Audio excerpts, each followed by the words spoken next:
And now, another tale well calculated to keep you in suspense. In each of us, there is a possible murderer, or a man who feeds on murder, revels in the sound of it, the thrill of it. This is the story of a man who murdered for the pleasure of others. The story of Dirk Diamond, written by Sam Locke. As far as I can see, we don't need the doctor anymore. He's done a pretty good job for us so far. We're in conference. We meet twice a month at night. That's Welby talking. Robert Welby of the Syndicate. We're in trouble. He okays the murders. So, gentlemen, I think we've got to get rid of the doctor. You're right, Bob. 100%. They're vice presidents. Nobody. Nobody's. We see eye to eye on that. I had a feeling we would. Me? I'm the guy who does the murdering. So it's settled. The doctor must go. Right. Get rid of him. No. I don't see why we should. He's outlived his usefulness, Mike. Well, give him a chance. We can't take chances, Mike. Not with Dirk Diamond. Not right now. What do you mean, not right now? He means that things are not so good with Dirk Diamond right now. So I'm afraid you'll have to kill the doctor. All right, when? Oh, I'd like to see it in the papers in about 6 weeks. And no blood this time. Yeah, that's right. The last 3 have been too messy. No blood. Well, it's not going to be easy. The murders are coming too quick. No, Mike. They're not coming quick enough. Murder is what the public expects from Dirk Diamond. And if you don't give the public what it expects, they stop reading Dirk Diamond and go to other comic strips. They're doing that already. George, show Bob the cancellations came in this week. The Pittman chain. 10 newspapers all together. All right, so what? Couple of lousy cancellations, you act like Dirk Diamond is finished. 10 years, it's been the top comic strip. All right, George. Now the meeting is over. You wait, Mike. Okay. Can I drop you, George? No, I got some work to clean up, and then I'll go. All right, Mr. Welby. Get it over with. Dirk Diamond stinks, Go ahead. Mike, why do you think the strip is going downhill? If I knew that, we wouldn't be here. Oh, look, Diamond is as good as he ever was. Mike, people don't read a comic strip like yours for the hero. It's the villains. But I've given him plenty of villains. Needle Nose and Mosquito and Armless Eve and Midget Mouth and 100 others. Now, it doesn't matter how monstrous I make them. They just don't go. I don't understand. Well, it's simple, Mike. This is the age of the H-bomb, of rockets to outer space, of science fiction. What you sell is fear, Mike. Monstrosity isn't frightening anymore. All right, so what am I supposed to do? Find a fresh approach to fear. How? What are you afraid of? What's that got to do? Answer my question. What are you afraid of? You? What? Well, you ask me, I'm telling you. I'm afraid of you. Everybody in the syndicate is. Let's not degenerate this into a discussion of personal relationships. Stick to the subject. What have you always been afraid of before you met me? No, of being poor, I guess. Oh, that's a worry, Mike. What frightens you? What really frightens you? Death. Every fright is a fear of death, but what reminds you most of death? What in your entire life have you been more afraid of than anything? Freddy. Freddy? Freddy who? I don't know.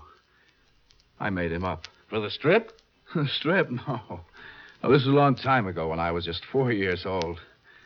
You see, one time I was afraid to sleep alone. But I needed an excuse to call my mother, so I thought if I can just make up something that will frighten me enough to scream, then my mother will have to stay with me. See? And that's how you made up Freddy? It didn't seem like I was making him up. You know, he stepped right into my mind and started walking toward me full of murder, and I screamed. All right, my mother came. After that, whenever I wanted her, I would just think of Freddy and scream. But then one night, I started to think of Freddy when I didn't want to. In the dark, I suddenly seemed to see him giggling, coming closer, his hands out to kill me. And I'd try to keep from screaming, but I'd scream. What did he look like? Well, he had a very soft face, and he laughed in a kind of a high giggle, and he was very blond, almost an albino, and he was so heavy. He walked like a fat woman on high heels, and his arms were short, and his hands, they were always sweaty. That's it. I even like the name Freddy. That is the next villain. Mike? Now, wait a minute. No, I'm not going to do that. Look, please. I don't want to get started with Freddy. I suppose you think I'm crazy, but No. I understand. You're still susceptible to your childhood fear. Yes, that's it. You're afraid of Freddy. Good. But you also told me that you were afraid of me. And that's much more reasonable, old man. Because Freddy only exists in your imagination. But me, I'm right here. And in our 10 years together, you've seen what's happened when I'm crossed, haven't you? Yes, I have seen. Now, who are you more afraid of, Michael, old man? Freddy or me, I'll have the first batch in 2 weeks. Good boy. Frankly, Mike, Freddy is the only thing that can save Dirk Diamond for you. Oh, what's funny? Well, you didn't ask me how I saved myself from Freddy. Well, go on. Well, every time I think of Freddy coming to kill me, I just make up another man who would fight Freddy off for me. And then I was safe. You know what his name was? Dirk Diamond. I made up Dirk Diamond to save me from Freddy, and now Freddy is going to save Dirk Diamond and me.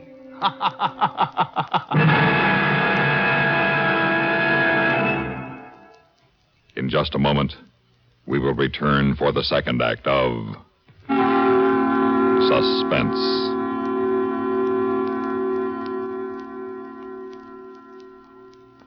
How would you like to be an economist? Or, better still, an economic engineer? Let's suppose that you are one and you're given a job. This job is to set a town of 12,000 people on its feet. There's a hitch, of course, otherwise you wouldn't be asked to step in. The problem is that the town, though it lies on the seashore, is in an isolated tropical country. One good thing you discover when you arrive is that just offshore are shrimp. Here, you are sure, is the beginning of a big industry and the beginning of economic recovery. You talk to the citizens and learn that they have a fleet of shrimp boats, a fleet that consists of 2 decrepit old boats. They had thought of exporting shrimp, but that takes ice. And making ice takes power plants. Power plants need water. And skilled technicians. Then schools to educate more technicians. And money. More money than the town has. This you can get. You can borrow. So what you first decide is, get the money and spend it. Thousands and thousands of dollars. Then, as the whole picture crowds in on you, you think, the whole thing's impossible. But finally, after much study, you realize that it actually can be done. And you settle yourself to the long, long haul, thinking, make haste, but carefully. Throughout the world, this is what the International Bank for Reconstruction and Development, the World Bank, is doing. It is an agency of the United Nations, which is man's best hope for economic development, for peace, and for justice.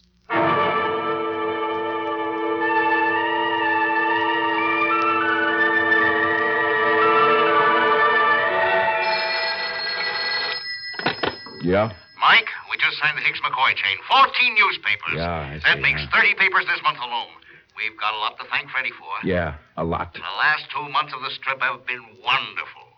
What's gotten into you? Freddy. What? Oh, nothing, Mr. Welby. Goodbye. It's not nothing. Everything goes so easily. The panels, the storyline, even the dialogue. And I don't quite understand. Not for a long time. Then one day, my assistant comes into my office with a strip of my drawings. Mike, something's wrong. What? What's wrong? Well, in this panel, you told me you were going to draw Freddy looking frightened. Yes, that's right. Well, you have him smiling. What? Let me see that. Oh, yeah. You want to change it before I ink it in? No, just let me have your eraser. There. Mike, he's still smiling. Yeah. Let me have your eraser again.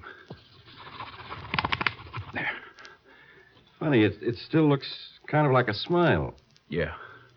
Yeah, he's still smiling, isn't he? Well, do you want him looking frightened? Or It doesn't matter what I want. You see, it's what he wants.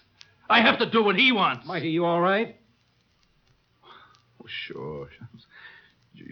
You ink it in. That's all. Go on, ink it in. Okay. Hello. Get me Mr. Welby. Well, find him. It's a matter of life and death, understand? It's life or death.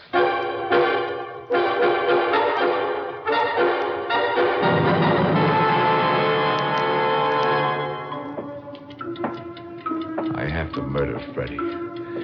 Within 30 days, he'll be dead. It'll have to be big, otherwise Mr. Welby wouldn't go for it. No two-for-a-nickel ideas for him. I walked through the entire apartment, back and forth, past all the gifts and mementos and trophies I've been given by Dirk Diamond fan club from New Jersey to Hong Kong. Clocks and statuettes and loving cups and ashtrays and the music box in my bedroom with a stiletto encased in it. When the stiletto is taken out of its scabbard, the music box plays. And when it's put back, it stops. Ingenious construction. And that's what I need now. I need ingenious construction. Because I've got to kill him. Oh, I've got to kill him.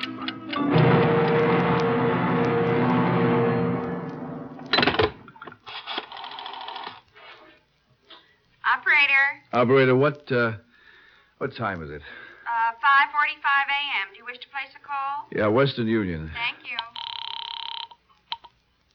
Western Union? Western Union, this is Mike Snyder, Barton Hotel. I would like you to pick up a package at the desk and deliver it to the Welby Syndicate. Yes, Mrs. Snyder. And you tell the messenger to be very careful with the package. Yes, Mrs. Snyder. Because there's a body in it. Yes, Mr. What? It's a joke, it's all. Just a joke. Oh, I can sleep now. Oh, man, I feel like I've had chains struck from my arms and legs. I feel so light. I feel good. I'm happy. Tired. Oh. What's that? I put that stiletto back. It shouldn't be playing like that unless... Hello, Michael. No. Surprise? It's a nightmare. That's all. It's a nightmare. A nightmare. This is a fine stiletto, Michael. This is the one you used to kill Mrs. Blue Teeth, isn't it? No, this is a dream. Yes, Mrs. Blue Teeth. It's carved on the blade. A copy of the stiletto used by Dirk Diamond in killing Mrs. Blue Teeth, presented admiringly by the Dirk Diamond Club of Toronto. I like this stiletto, Michael. I admire it. You can't. It's a nightmare. So you're giving me 30 more days to live? Don't come any closer. I'm giving you only 1 day. You put that stiletto down. And then there isn't going to be any more Michael Snyder. It's a nightmare. This is all happening in my brain. Exactly. Even this stiletto in your brain. Now I'm putting it back there, point first.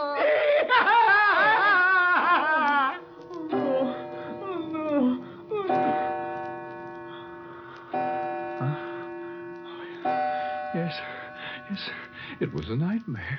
It wasn't. No, it can't be. Where's the light? Where's the light? Where's that stiletto? It's still there quivering. It's quivering in the headboard of the bed.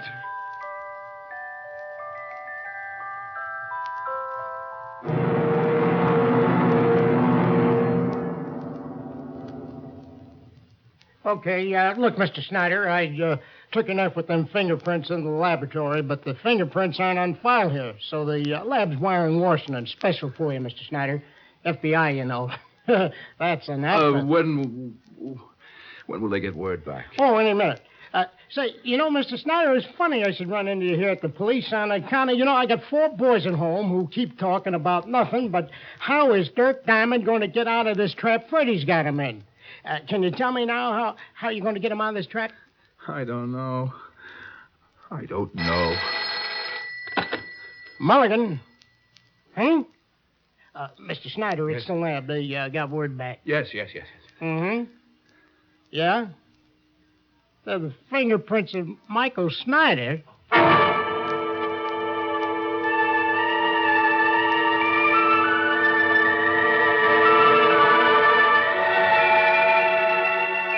I'm not into anybody, Miss Bennett. Mike Snyder, we'll put him on. Mike, where have you been all morning? We've been calling... What? Your train leaves in 2 minutes. Where are you going? What do you mean? Anywhere. No, I'm not out of my mind. I've got to get away before it's too late. No, I can't explain. No time.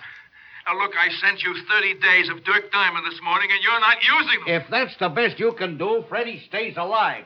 You understand, Mike? I never questioned your judgment before, but this time I'm telling you. Now, you put those strips through, because Freddy's got to die. It's him or me. All right. It's him or me!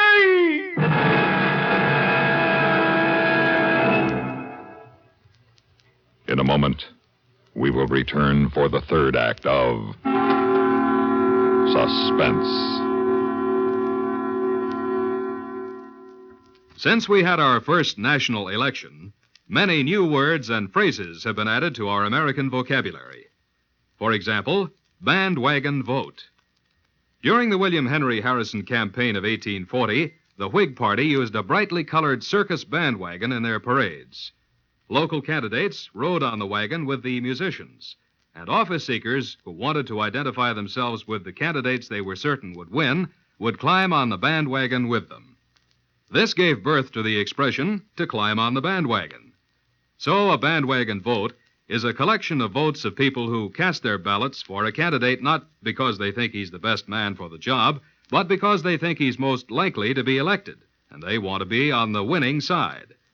The practice of climbing on the bandwagon to win favor has added another colorful phrase to your political vocabulary.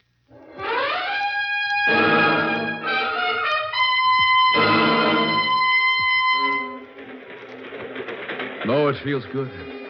Good to hear those wheels. My troubles are being left far behind, and it feels so good to be surrounded by lots of people. The man on my right is reading a newspaper, and I can see Dirk Diamond. I turn away to the window.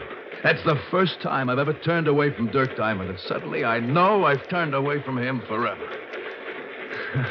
What did Welby once said? You put a lot of yourself into your comic strips, Mike. Yeah, I put everything. You know, there's more of me in Dirk Diamond than there is in real life. I have been hiding in a comic strip since I was 4 years old. Hiding from Freddy. But I'm leaving all that behind. Tickets, please. Tickets. I am escaping. I'm free. Tickets, please. I gave you mine before. No, Michael. Oh, sure. Michael? Yes. So you don't have your ticket? Go away.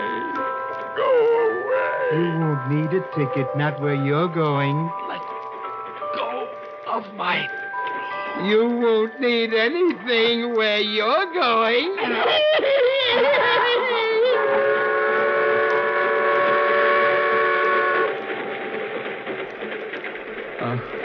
She's waking up. Coming out of it. Easy, mister. You were choking yourself. Your own hands around your neck. It was awful. You have fits. Listen, stop the train. Huh? I gotta get back. Oh, don't try. No, I gotta go back. I got to. All right. Now, the next stop is Buffalo. You can get off and take a train back. Oh, you shouldn't be moving around. Joe, help him with this. Sure. No. I got to do this myself. All of it. Myself.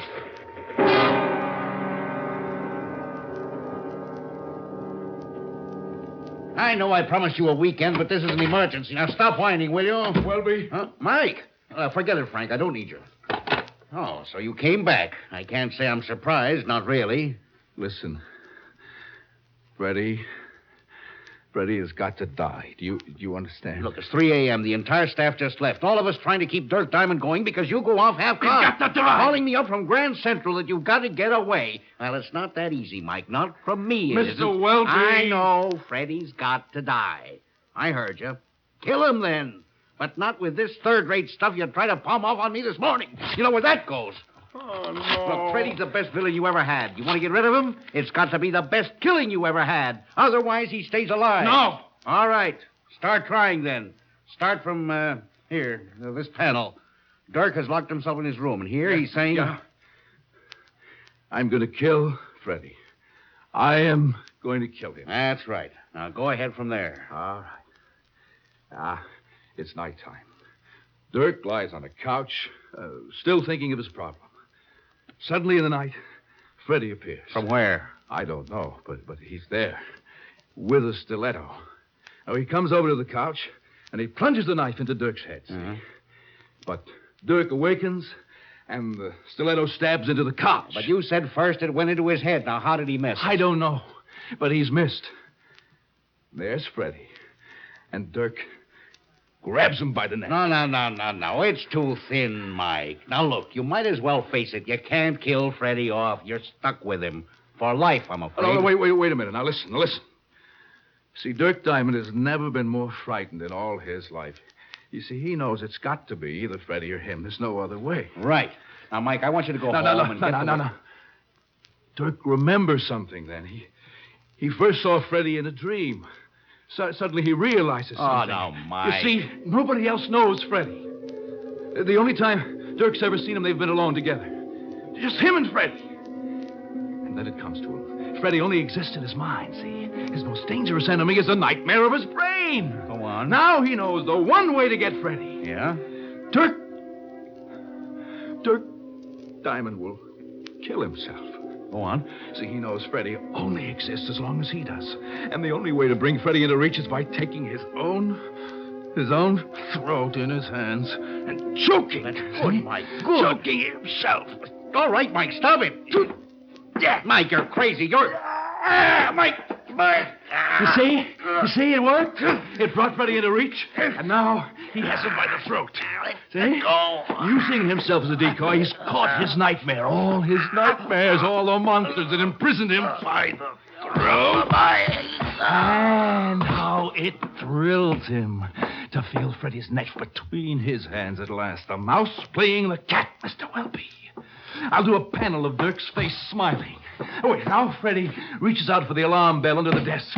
And I'll do a strip of this thrashing, desperate hand, knocking over the telephone and groping until it reaches the bell under the desk.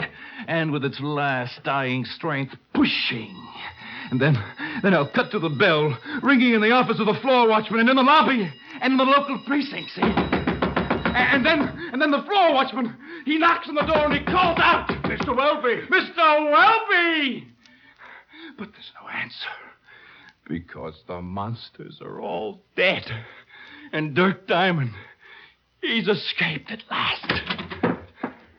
Mr. Welby. Hello. Who are you?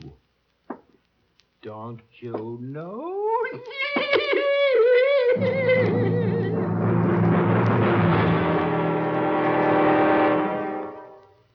Suspense. You've been listening to The Crisis of Dirk Diamond, written for Suspense by Sam Locke. Heard in tonight's story were Bernard Grant as Mike, Louis Van Ruten as Welby, and Eric Dressler as Freddy. Also included in the cast were Ian Martin, Larry Haynes, and Maurice Tarplin. Listen again next week when we return with another tale well calculated to keep you in suspense.